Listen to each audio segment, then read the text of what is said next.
എല്ലാവർക്കും നമസ്കാരം. മെയ് സ്റ്റുഡിയോയിലേക്ക് സ്വാഗതം. അപ്പോൾ ചിന്നസ്വാമിയിൽ സീസണിലെ രണ്ടാം വിജയത്തിന് വേണ്ടി RCBക്ക് ഇനി വേണ്ടത് 182 റൺസാണ്. ലക്നൗ സൂപ്പർ ജയൻസിനെതിരായ 4ാം റൗണ്ട് പോരാട്ടത്തിൽ ടോസ് നേടിയ RCB captain Faf du Plessis Lucknow super ജയൻസിനെ ബാറ്റിങ്ങിന് അയക്കുകയായിരുന്നു. ആ തീരുമാനം പാളിയെന്ന് തുടക്കം മുതൽ തന്നെ അടിവരയിട്ട് തെളിയിക്കുന്ന പ്രകടനമായിരുന്നു ലക്നൗ സൂപ്പർ ജയൻസിൻ്റെ ബാറ്റർമാർ ക്രീസിൽ കാഴ്ചവെച്ചത്, എസ്പെഷ്യലി ക്വിൻ്റൺ ഡി കോക്ക്. അപ്പോൾ 20 ഓവർ പിന്നിടുമ്പോൾ 5 വിക്കറ്റ് നഷ്ടത്തിൽ 181 റൺസ് എന്നൊരു മികച്ച ടാർഗറ്റ് തന്നെയാണ് RCBക്ക് മേൽ ഇപ്പോൾ ലക്നൗ സൂപ്പർ ജയൻസ് പടുത്തുയർത്തിയത്. ലക്നൗ സൂപ്പർ ജയൻസിന് വേണ്ടി കഴിഞ്ഞ 2 മത്സരങ്ങളിലും നിറമങ്ങിപ്പോയ സൗത്ത് ആഫ്രിക്കയുടെ വേൾഡ് കപ്പിലെ ഹീറോ പ്രകടനം കാഴ്ചവെച്ച ക്വിൻ്റൺ ഡി കോക്ക് തൻ്റെ പഴയ ഫോമിലേക്ക് തിരിച്ചെത്തിയെന്ന് ഒരിക്കൽ കൂടി IPLിലേക്ക് ആവർത്തിച്ചിട്ടുണ്ട്. 56 പന്തിൽ 8 4ഉം 5 6ഉം ഉൾപ്പെടെ 144 സ്ട്രൈക്ക് റേറ്റിലായിരുന്നു 81 റൺസ് എടുത്ത് ഡി കോക്ക് മടങ്ങിയത്.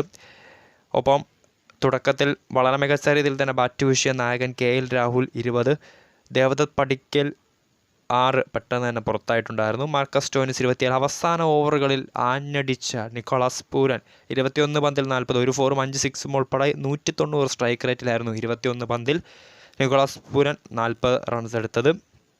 ഇതാണ് ലക്നൗവിൻ്റെ ആ ഒരു സ്കോർ കാർഡ് എന്ന് പറയുന്നത്.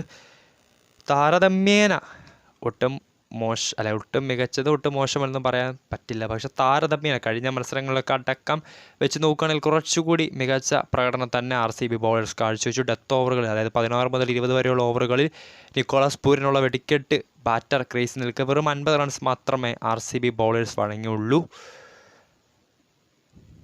RCBയുടെ ബൗളിംഗ് ഡിപ്പാർട്ട്മെൻറ്റിലേക്ക് വരികയാണെങ്കിൽ റീസ്റ്റോപ്പിൽ അൽസാരി ജോസഫിന് പകരം ഈ നിലവിലേക്ക് സ്ഥാനം കിട്ടി വന്ന റീസ്റ്റോപ്പിൽ പാടെ നിരാശപ്പെടുത്തി.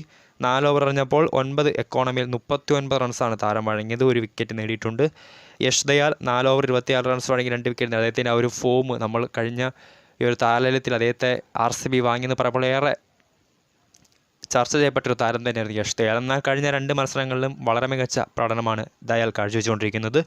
4 ഓവറിൽ 6 എക്കോണമിയിൽ 24 റൺസ് വഴങ്ങി 1 വിക്കറ്റ് നേടിയിട്ടുണ്ട്. മുഹമ്മദ് സിറാജ്, നേരത്തെ ഞാൻ ഒരു വീഡിയോ ചെയ്തിട്ടുണ്ടായിരുന്നു സിറാജിൻ്റെ ഒരു ഔട്ട് ഓഫ് ഫോമിനെ കുറിച്ച്, അത് ഒന്നുകൂടി അദ്ദേഹം ആവർത്തിച്ചിട്ടുണ്ട്.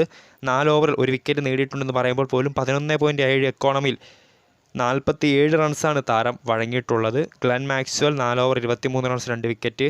മയങ്ക് തകർ, അതോടൊപ്പം തന്നെ കാമറൂൺ ഗ്രീൻ എന്നിവർക്ക് വിക്കറ്റൊന്നും ലഭ്യമായിട്ടില്ല.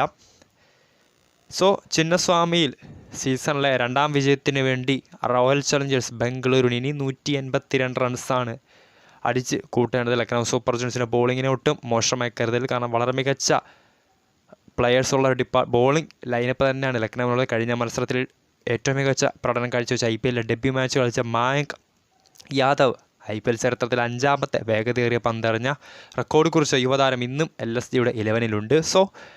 കാത്തിരിക്കാം ബാലികാറ മല താണ്ടുമോ റോയൽ ചലഞ്ചേഴ്സ് ബംഗളൂരു.